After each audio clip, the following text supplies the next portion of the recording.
Hello and welcome back to the Career Cravings podcast. It is I, your host, Irina, and I am so excited to dive into today's episode because I posted about this topic and it is all about the things we should lie about in a job interview.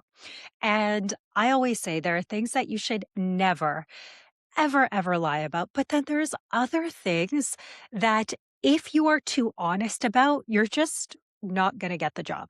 So today I'm going to break that down more deeply because this was a very requested topic on social media. So I thought, why not break this down, give you actual tools and scripts for each one of these so that you can go into your interviews as prepared as humanly possible. And before we dive into today's episode, I want to personally invite you to something really special.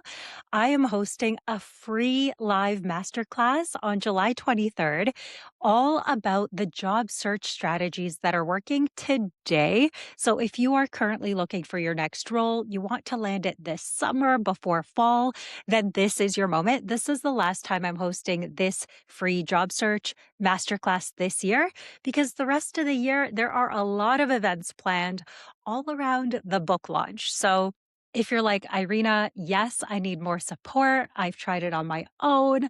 I would love to understand the strategy that's working from a resume perspective, interview perspective. Freaking amazing. That's exactly what I'm going to be sharing in this 90-minute workshop. It is absolutely free for you to sign up, and the link is in the show notes. So before we even dive in, swipe up, save your seat. I will be keeping it more intimate this time, so make sure there are limited spots. Make sure you save your seat. And I'm also going to be answering your job search questions at the end, like I always do. It is always a vibe. The community comes together. The chat is always on fire. And this is my most requested training. So if you're looking for your next role and you're loving these job search tips, then amazing. But inside the masterclass, I'm going to walk you through the actual framework that I teach my clients. So I cannot wait to see you there on July 23rd.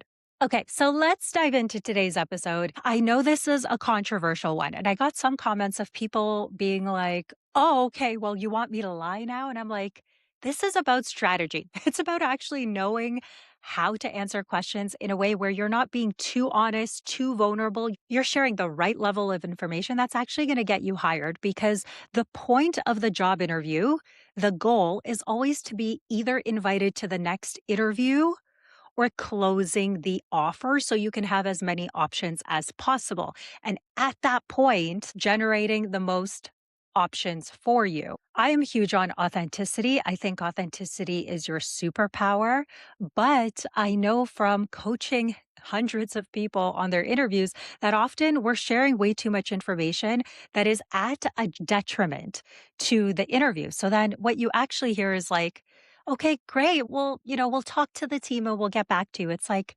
no, you want them to be super fired up, super excited about continuing the conversation with you so that you have as many options as humanly possible. And especially in today's market where there are fewer interviews than there used to be, right? People are applying more, hearing back less. This means you need to make the most of those opportunities. So I know that you can tell your full story with authenticity, which is amazing, but you need to actually know what to say, what not to say, so you can move forward. And that's what we're covering today. I hope that explains that, like, before you go on a spiral about thinking I'm telling you to become some kind of manipulative liar. That's not the case. Okay. So now that we cleared that up, let's get into the actual lies themselves. These are the 6 areas where I don't want you to be fully honest. And I'm going to share what you need to do instead. Okay, so the first one is all about salary. So this one gets people in trouble the fastest. And often people are asking questions in interviews like, how much are you currently making? And the problem with this is that it actually does not matter. And it is not even legal in most places to ask what you're currently making. Because if you think about this question and the reason why they're asking, they want to know how low they can make you an offer that you would accept, right? And this is irrelevant because the next job that you get might have a completely different level of responsibilities, a completely different skill set that's needed for the role. So it really doesn't matter what you're making today. Now, the real question that matters is what is the salary that you would accept an offer for? What would you be excited to accept an offer for? And this really does matter because you don't want to have a bunch of conversations with hiring managers only to get to the final stage and not be aligned on that offer. So salary is really, really important, but it does not matter what you are currently making today. So I never want you going into an interview and actually answering that question of like, "Oh yeah, today I make 65,000." When you're really going for a role at the next level, maybe it's a leadership role, and now you're looking for 105,000. So there have been multiple times in my own career where I've left an organization to double my salary. Why was I able to double my salary? Because they didn't know what my actual salary was because it was none of their business. Okay. And many of my clients also get roles for 43%. I recently posted someone getting like a 43% offer. Some people are getting multiple offers. Some people are going from like literally a salary of zero to a six-figure offer. So it really doesn't matter. And if you're sitting there thinking, no, Irita, it does. I really, if they ask me, I really need to tell them how much I'm making. What if you're unemployed and you're making zero? Or what if the last role you had was a much more junior role? What if the industry is different? So, literally, I need you to know, just erase it from your mind that if they ask you this question, you need to answer honestly. And I want you instead instantly to redirect to the actual question that matters, which is what is the salary that you would accept for this role? What does that range look like? And then I want you to answer that question because that's not an illegal question, right? That actually matters and it meets your goal for the conversation. I've also had clients that were CHROs that wanted to take a consulting role and step back into less responsibility. So are they going to share their salary of 300K and expect for a consulting role for them to match that just because that's what they're earning today? No, because it's a different context, it's a different role, it's a different set of responsibilities. I want you to think about instead for your salary response, think about the range that you would a, accept an offer with, and then B, be really excited about. So maybe that ranges from 80 to 120. Those are the types of numbers that I want you to share. So instead of focusing on your past, what you used to earn, what you currently earn, you're going to focus on the future, what you are excited about earning in this role based on their title, their industry, their level of responsibility, and realistically what is aligned for you in your next chapter. Because negotiating something looking backwards doesn't make sense. You want to think of your future and where you're going and the salary you'd expect in that role. Okay. So you're going to lie about your salary. That's just what it is. Number two, your boss. You're going to lie about your boss. You are going to lie about your boss. Now, your current boss, it literally also doesn't matter what they are like. The new company is not hiring your old boss. They're hiring you. All they care about is you. Now, why are they asking this question? Well, they're asking for a very good reason. They want to know how well you got along with your leader because the past is a really good predictor of how you are going to get along with the next leader, right? So, with that being said, they essentially want to know you got along super well, that you didn't have conflict, that you're able to take coaching and feedback. My husband actually, he hires all the time for the most senior levels in his organization. And when he does this, one of the things he's looking for is how coachable are you? So he'll ask questions about their past boss or give feedback on the call to try to understand how well you accept that feedback, right? Because if you are someone who is like venting or saying anything negative about anyone else, that shows more negatively on you than it does the actual person who you're saying anything negative about. Okay. So with your boss, I want it to be neutral. Even if you have the worst boss in the world, even if you didn't get along, even if you're looking for a new role because your boss is terrible, that literally doesn't matter. None of that you are going to be sharing with the organization because, again, it is none of their business and it doesn't matter. They're not hiring your old boss. They're not doing a reference check on your old boss. They care about hiring you. That's why they're speaking to you. So, the interview is not the place to say anything negative about your boss. Any questions that have to do with your working relationship, your response is going to sound a lot like, I've had the opportunity to work with a number of leaders at my current organization or a number of leaders in my career with all different personalities. And I am one of those people that's like a chameleon. I'm able to get along with everyone. So if you're asked about conflict or working with people or what your current boss is like, even if they're terrible, you're not going to say even one negative word about them because saying anything negative about them says more about you than it does them. And in the interview, I want you to come off as positive, professional, easy to work with, easy to get along with. These are the type of people that get hired instead of those that say anything negative about anyone else. Got it? All right, cool. So you're lying about your salary. You're lying about your boss, if there's anything to lie about.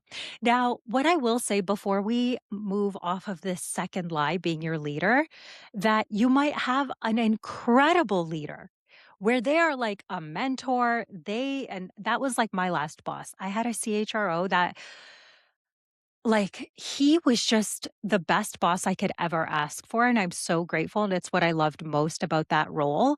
In that case, if it's something super positive, then include it in your answer. People will love to hear you've had a positive, great working relationship with someone. And the thing is, I don't want you to lie and make things up. So if that was not your experience, your boss wasn't the best, then I don't want you to say that they were. That is not what I'm talking about. I'm just saying you're going to omit the things that don't matter. Anything that could be looked at like a red flag or you didn't have a great working relationship, we're going to skip all that and we're only going to focus on the good. So if you had a boss who was good and bad, like most people, right? There's great things about certain people and then there's like terrible things about certain people.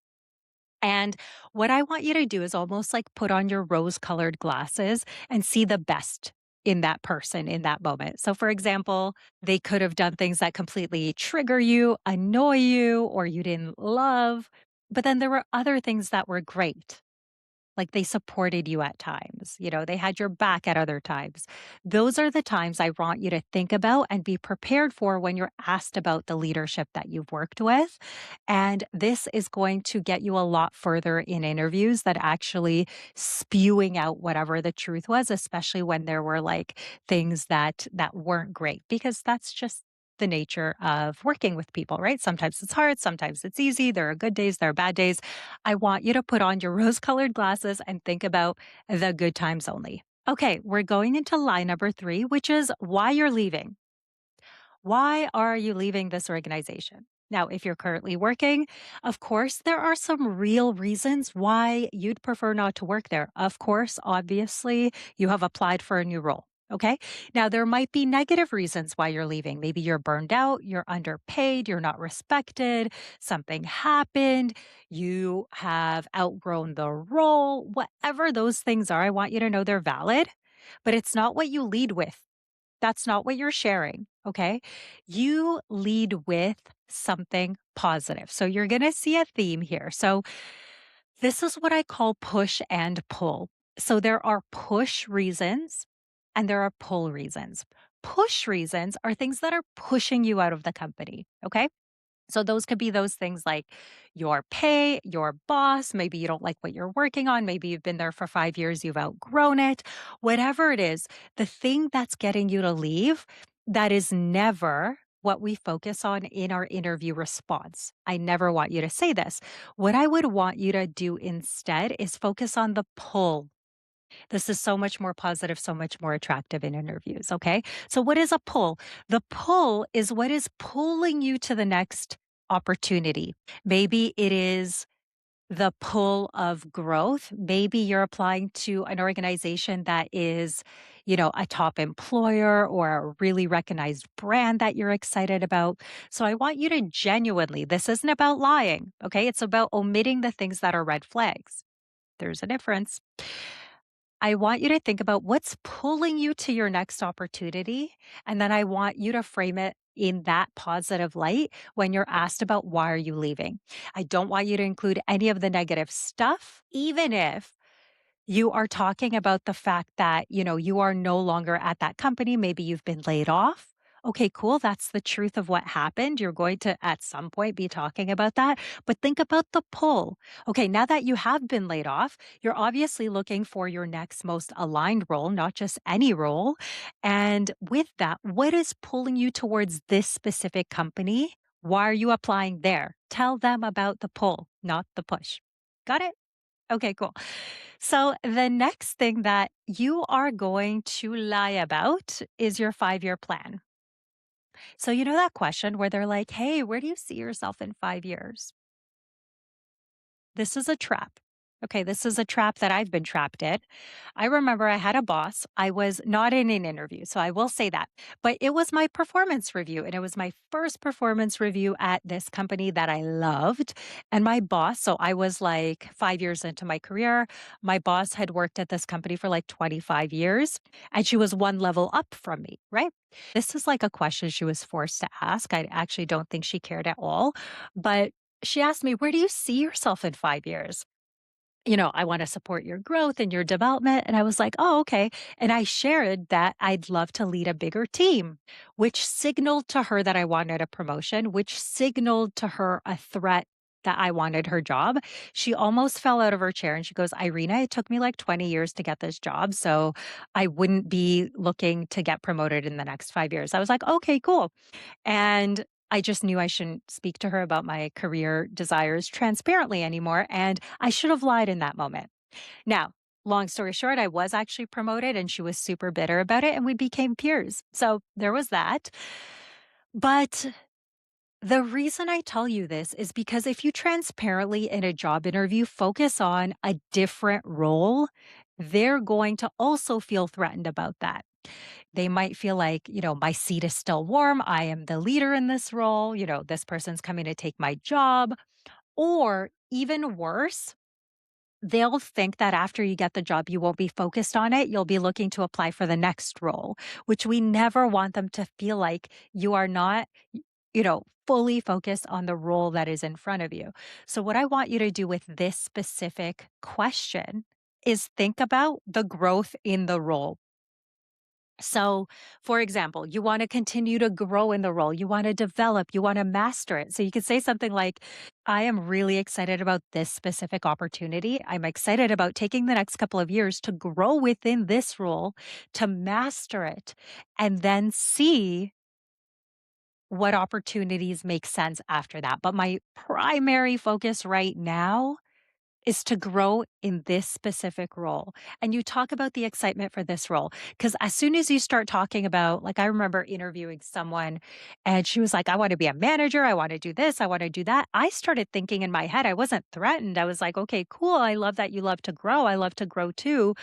But I was worried, what if I can't promote this person? What if I don't have that role on my team? What if I have someone in that role already so I can't really hire this person and pretend like, I know for sure they're going to get that next job.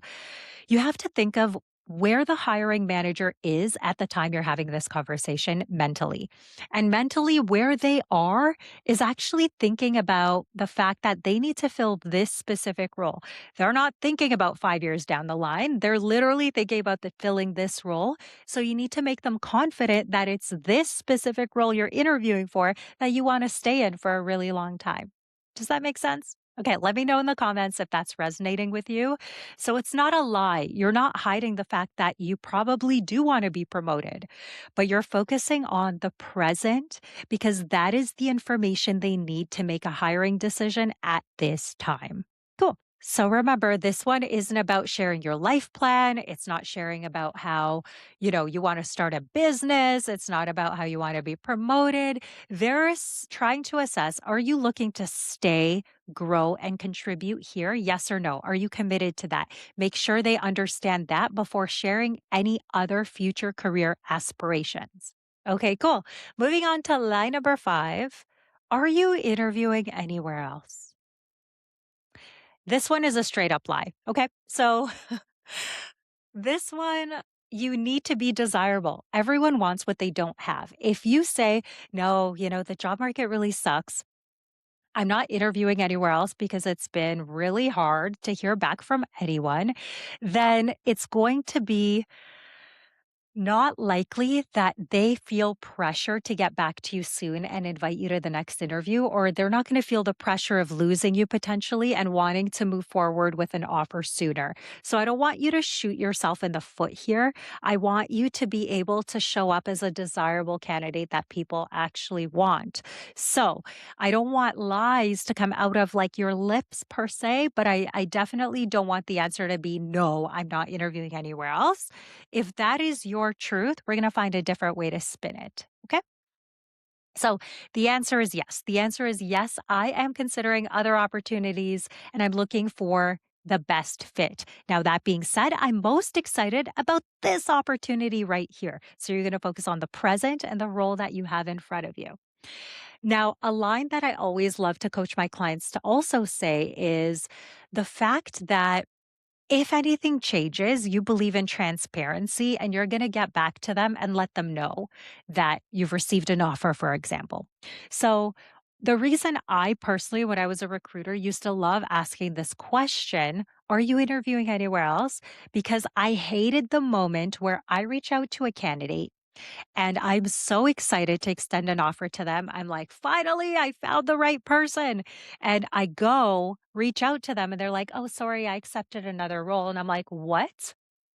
Like, why didn't you tell me? I thought we had something here. Right. So I want you to also think about why are they asking this question? Well, they're straight up asking because they don't want to lose you as a candidate. They're not trying to see how not desirable you are. They're really trying to see like, okay, are you in a final interview with someone else? Like if I don't move you forward today, does that mean I'm going to lose you? They don't want to waste time with people that have other, offers that they're going to accept. Right. Because candidates, believe it or not, they ghost recruiters and companies all the time as well. They end up getting other offers and then they don't respond back. And, this happens a lot. So, the recruiter is asking because they want to save themselves from the pain of this potentially happening. So they just want to know, like, are you interviewing with other companies right now? Why or why not? So your answer is yes, because you are desirable. And the more desirable you can show up in that interview, the more you're going to get people that are excited about hiring you. And that's always what we want. Okay, cool. So that was number 5. Are you interviewing with any other companies? Okay, now the last one, this one's a bonus. Number 6 is all about your title and what you do. So now, if you were to receive the offer, I want you to keep in mind that they will fact check you and they will likely be doing a reference check, call your organization, find out what your title really was and what your level of responsibility really was. And keep in mind that when you apply, you for sure are going to be looked up on LinkedIn as well to see what your past titles were, what your current title is.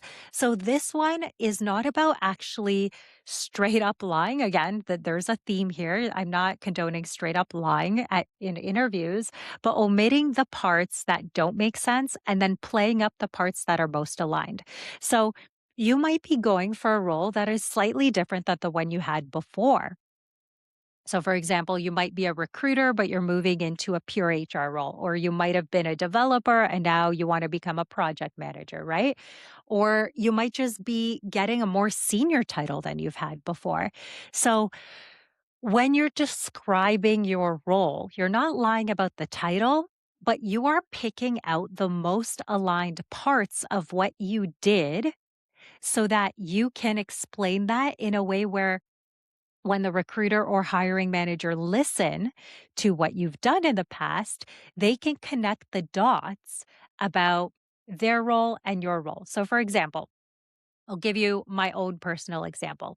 When I was moving into my director of talent management role, I thought about ahead of that interview, like I wasn't going to lie about my title. I was a senior manager and I was going for a director role. So that means I was going for a level up in responsibility that I've never had before. And instead of saying, "Oh, yeah, I was the director," like, that wasn't gonna be something that I ever did, that would never work, and I wouldn't get the job, that's a straight up lie, that's not authentically aligned with who I am, and instead, what I did was focus on the points that are most aligned between what I was doing and what they're gonna want me to do in their role. So here's what I mean. I talked about leadership more than anything because, yes, as a senior manager, I had a level of responsibility. I was not responsible for budget, for example, but I was responsible for leadership. So I was talking about the leadership aspects that were aligned between my current role and the future role that I wanted. Also, transparently, my role had a lot of different elements in it.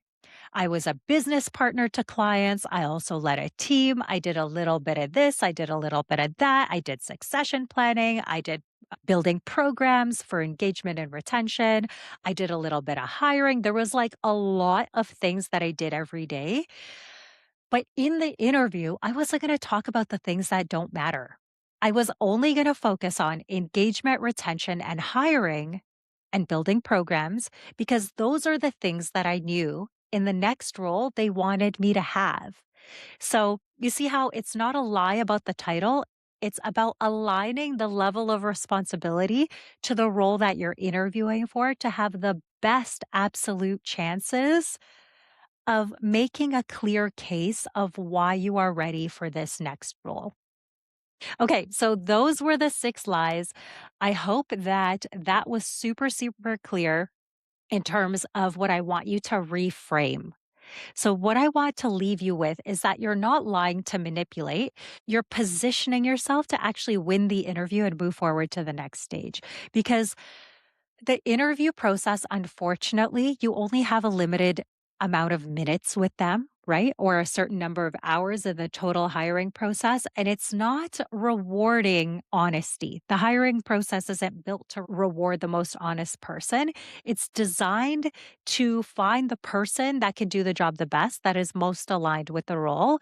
And the candidates that can understand that and then reframe their interview questions accordingly, those are the ones that get multiple job offers, which is the whole point. And this is why you see a lot of the clients that come out of the offer room, my signature coaching program, get multiple offers in weeks, right? And this is because they know how to position themselves while still talking authentically about their experiences. So, again, if you are looking for your next role, the best way that I could support you is inside of my free masterclass, which is coming up this month on July 23rd. Swipe up, save your seat. In that session, I am sharing live interview techniques that are working in 2026 specifically, interview tips on how to show up. So, a lot more of what we've covered today, but the actual strategy that gets you hired in weeks, not months, in today's job market specifically. I cannot wait to see you there.